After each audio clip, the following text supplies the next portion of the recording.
Class 7th 8th में था तो मुझे एक शायर के कुछ शेर अशार सुनाए गए और मैंने लिख रखे थे, बहुत पसंद आए मेरे दोस्तों को भी। मैं पूछता था किसके हैं तो मुझे नाम बताया गया अदम गोंडवी।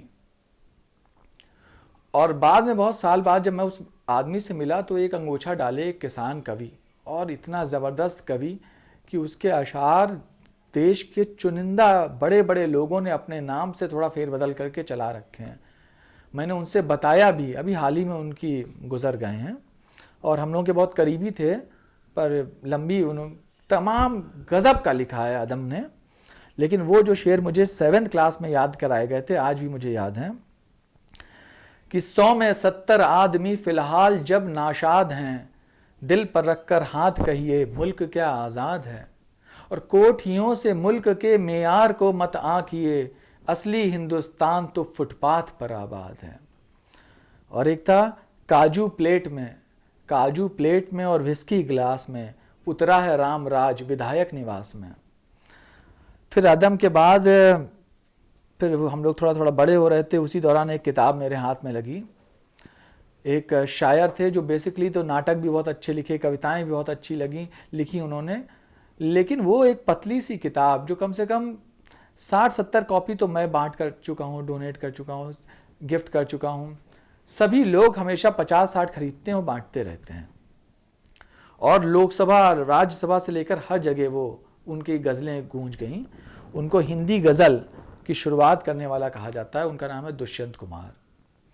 और दुष्यंत कुमार की वो साय में धूप नाम की गज़ल की जो किताब थी पूरी मुझे याद हो गई और उसने मुझ पर बहुत असर डाला, जिसके कुछ मशहूर शेर मुझे याद हैं कि 10 तकों का अब किवाड़ों पर असर होगा ज़रूर, 10 तकों का अब किवाड़ों पर असर होगा ज़रूर, हर हथेली खून से तर और ज़्यादा बेकरार।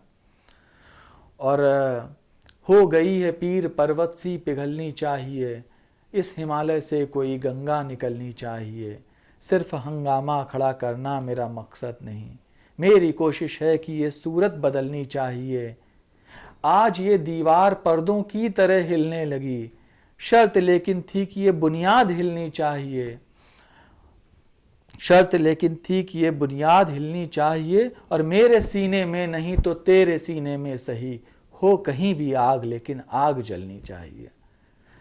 दुष्यंत के बाद फिर जो है मैंने खुद भी लिखना शुरू किया, उर्दू में लिखा, हिंदी में लिखा, मॉडर्न पोइट्री लिखी, नज़में लिखी और बहुत कुछ लिखा बीच में। और बहुत सारे लोगों को पढ़ा, मुक्तिबोध को पढ़ा, पाश को पढ़ा, मजाज को पढ़ा, फैज़ को पढ़ा, सबको कमाल का सबने लिखा है।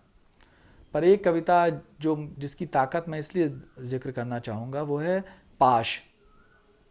पाश की कविता की ताकत इसलिए है क्योंकि बाकी लोगों को तो मैंने उनकी ओरिजिनल ज़बानों में पढ़ा, लेकिन पाश की एक कविता जो पंजाबी में लिखी गई और हिंदी में ट्रांसलेट करी गई, उसके बावजूद इसके अंदर इतनी ताकत थी जिसमें कोई छंद नहीं था, किसी तरह की कोई गेयता नहीं थी। कई जो पढ़ता था हम लोग पोस्टर्स में लिखते थे, नोट करके रख लेता था।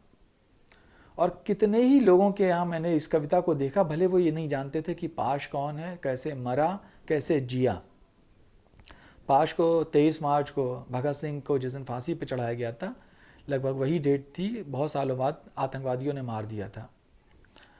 पाश की वो लाइनें थीं, लंबी कविता है, उसका छोटा सा हिस्सा।